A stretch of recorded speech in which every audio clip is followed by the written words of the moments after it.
Welcome to our exploration of Topic 5.8 in AP Human Geography, the von Thunen Model. Have you ever wondered why certain types of agriculture are located where they are? Why do we see dairy farms near cities while large-scale grain farming is further away? These patterns aren't random. They're influenced by a combination of economic and geographic factors, and the von Thunen Model helps us understand them. In this screencast, we'll dive into principles beyond von Thunen's groundbreaking 19th century theory. You'll learn how this model demonstrates the relationship between land use, transportation costs, and proximity to markets. We're also going to explore how it applies to modern agricultural practices and examine its limitations in today's globalized world. Be sure to take notes as we break down this model and connect it to real-world examples. You'll need this understanding for both the AP exam and for grasping broader concepts of human geography. So let's go ahead and get started. Let's start by understanding the specific objective for this lesson. Describe how the von Thunen model is used to explain patterns of agricultural production at various scales. The von Thunen model, developed in the early 19th century, is a foundational concept in AP Human Geography that demonstrates how distance from a market influences land use and agricultural production. At its core, the model emphasizes transportation costs, the cost of moving goods from the place of production to the place of sale. These costs are influenced by the distance from the market, and they play a major role in determining which types of agriculture are most economically viable in different areas. As you fill out your notes, consider, how does the von Thunen model apply to modern agricultural systems? And where do we see deviations from the model today? The bid-rent theory is an essential concept in human geography that helps explain how the value of land changes based on its proximity to a market. In simple terms, the closer the land is to the market, the more expensive and desirable it becomes.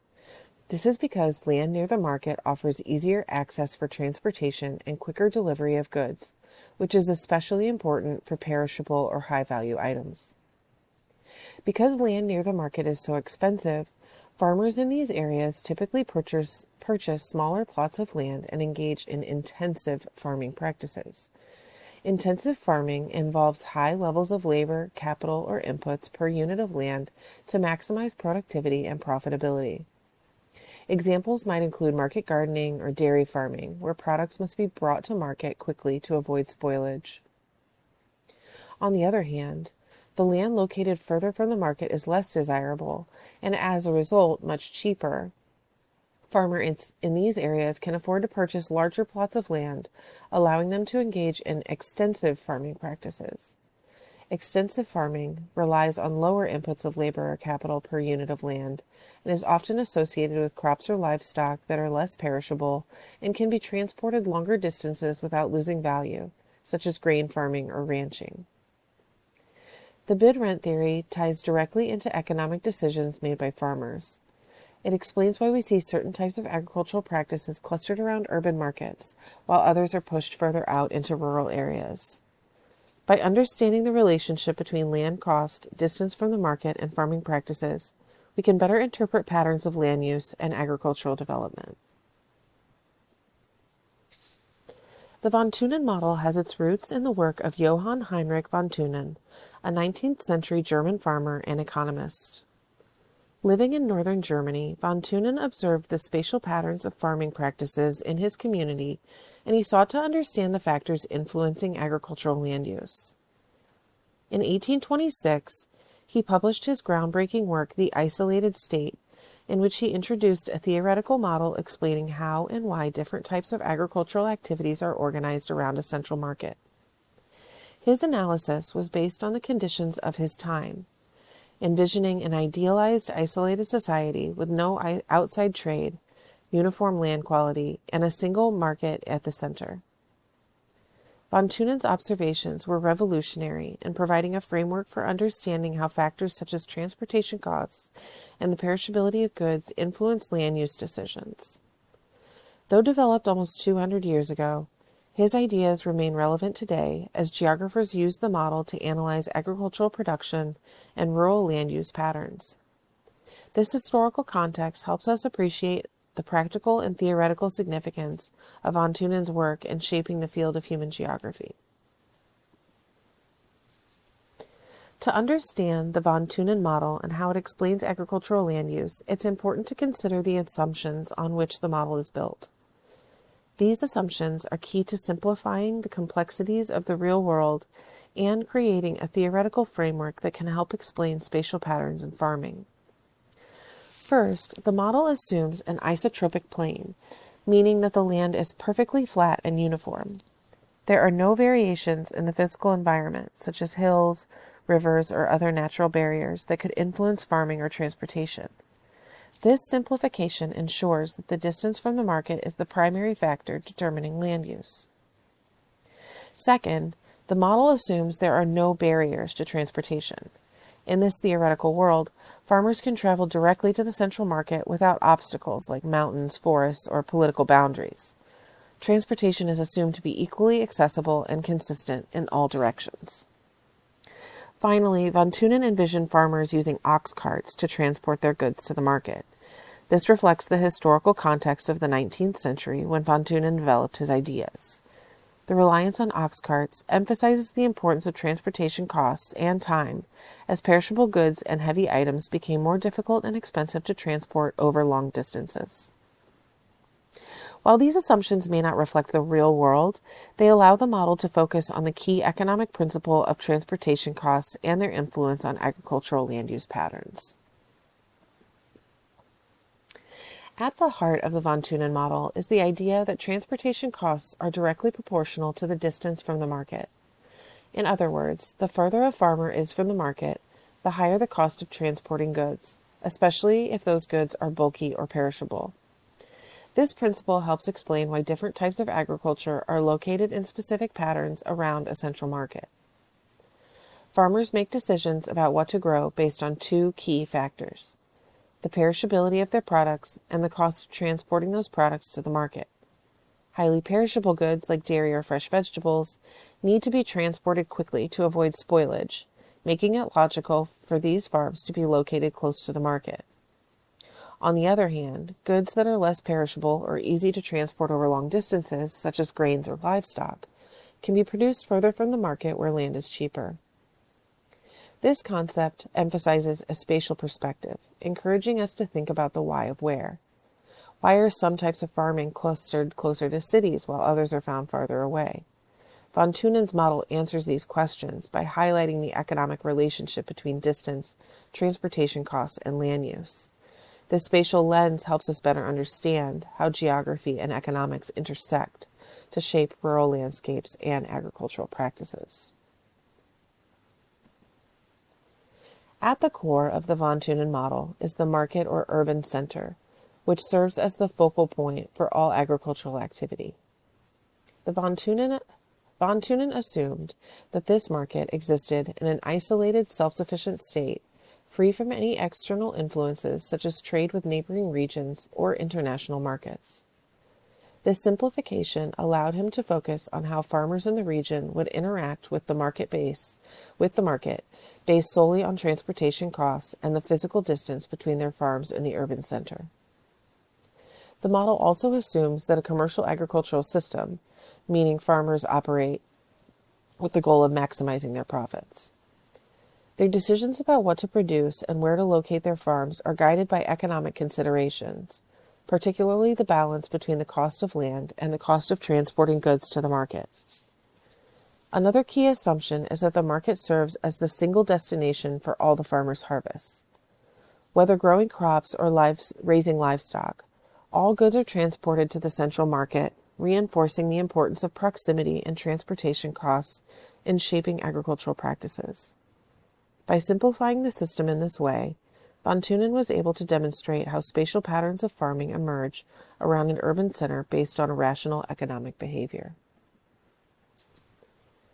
In the von Thunen model, the second ring surrounding the market or urban center is dedicated to dairy farming and market gardening. This ring is home to crops such as milk, fruits, and vegetables, which are highly perishable and require close proximity to the market to ensure freshness. Dairy products like milk spoil quickly if not refrigerated, and produce such as lettuce, berries, and tomatoes can lose their quality if not delivered promptly. Transportation plays a crucial role in this ring. Due to the perishability of these products, they must be transported quickly and efficiently to the market. In von Thunen's time, transportation was limited to ox carts and other basic methods, which meant farmers producing perishable goods needed to be located as close to the market as possible to minimize delays and maintain product quality. The high value of the land in this ring reflects its desirability for intensive farming. Land near the central market is expensive, so farmers need to maximize their output and profits from smaller plots of land. This leads to intensive agricultural practices, where significant labor and resources are used to produce high-value crops. The second ring exemplifies how the perishability of products and transportation challenges shape land use and farming practices near an urban center. The third ring in the von Thunen model is dedicated to forest, specifically for the production of timber. While timber is not a perishable product, it plays a critical role in the model due to its transportation challenges. Timber is bulky, heavy, and difficult to move, especially during the 1800s when transportation technology was limited. This made it necessary for forests to be located relatively close to the market to minimize transportation costs. In the time von Thunen developed his model, firewood and timber were essential goods for daily life. Firewood was a primary energy source used for cooking, heating homes, and fueling industry. Additionally, timber was a crucial building material for constructing homes, tools, and other infrastructure. Given its weight and volume, transporting timber over long distances would have been inefficient, and expensive, reinforcing the need for forests to be located near the urban center. This ring reflects the balance between the non-perishable nature of timber and the logistical challenges of moving it. It also highlights the importance of transportation costs in determining the placement of agricultural activities around a central market. By placing forests in the third ring, von Thunen demonstrated how essential goods with high transportation costs shaped land use patterns in his model. In the fourth ring of the von Thunen model, we find the cultivation of grains and cereal crops. This placement reflects the characteristics of these crops, particularly their perishability, transportation needs, and the economics of land use. Grains and cereals, such as wheat, barley, and corn, are less perishable compared to the products in the earlier rings, like dairy or produce. These crops can be stored for longer periods without spoiling, making it feasible for farmers to grow them further away from the market. Additionally, grains are neither fragile nor particularly bulky, meaning they can be transported more easily and at a lower cost than the products like timber or perishable dairy. Farming in the fourth ring tends to be more extensive, meaning it requires large plots of land rather than intensive labor or capital inputs. This is because the land is located further from the market and is less expensive, allowing farmers to utilize larger areas for cultivating grains. Extensive farming of grains in this ring becomes economically viable because the lower land costs offset the additional transportation costs to bring the crops to market. In the fifth and outermost ring of the von Thunen model, we find livestock ranching. This ring is reserved for activities like cattle ranching, where the characteristics of the products and the cost of land are significantly different from those in the inner rings. Livestock is unique in that it is not perishable while the animals are still alive. This means that ranchers don't face the same time constraints as those growing perishable crops like dairy or produce. Livestock can be grazed and raised over long periods before being transported to the market, making it a perfect fit for the outer ring.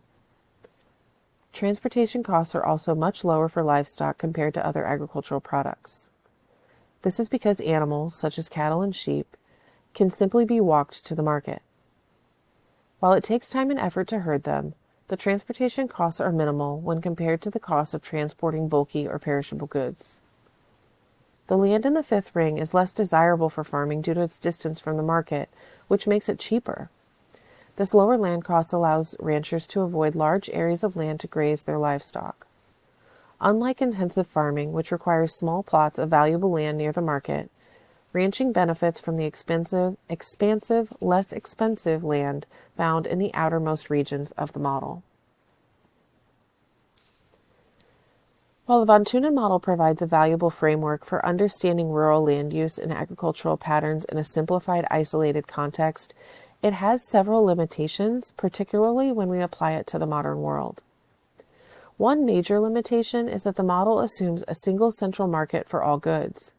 In today's world, however, there are often multiple market centers. With the development of global supply chains, agricultural products can be transported to different cities, regions, even countries, depending on demand.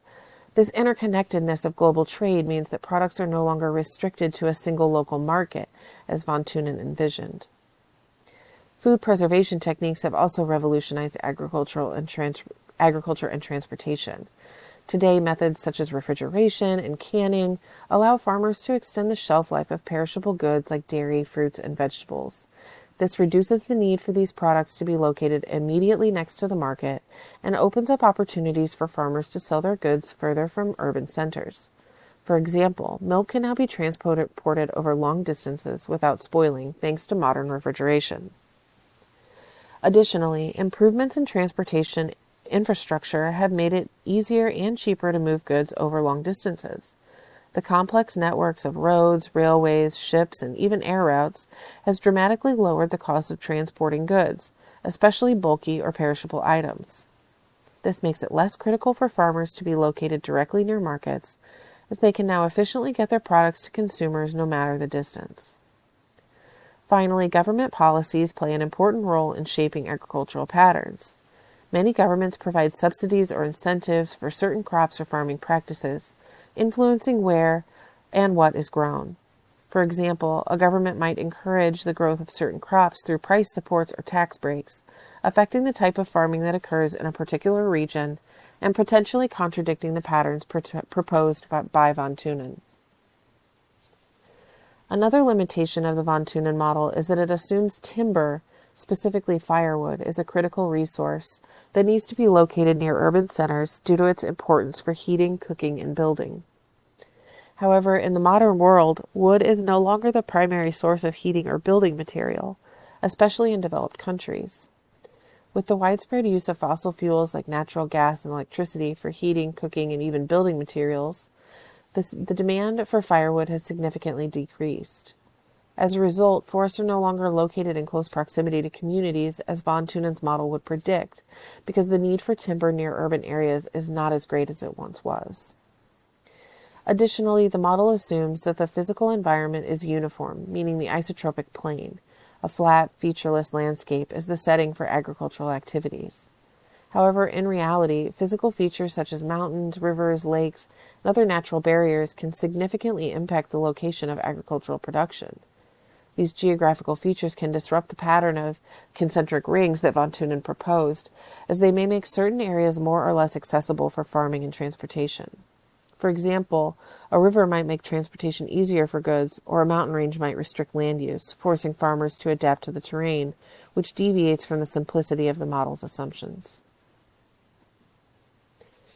One of the key limitations of von Thunen's model is its inability to account for regions where specialty farming takes place. The model primarily focuses on general agricultural practices, assuming a one-size-fits-all approach to land use, but it doesn't factor in the unique requirements of specialty farming that depends on specific climate and soil conditions. For example, Mediterranean agriculture, which thrives in areas with hot, dry summers and mild, wet winters, doesn't fit neatly into von Thunen's concentric ring system. Crops like olives, grapes, and citrus fruits require specific environmental conditions that may not align with the distances from the market predicted by the model. These areas, typically found in regions like Southern California, parts of Australia, and the Mediterranean basin, often produce high-value crops that can be transported long distances without significant loss of quality or profit, meaning that they may not conform to the typical land use patterns von Thunen suggested.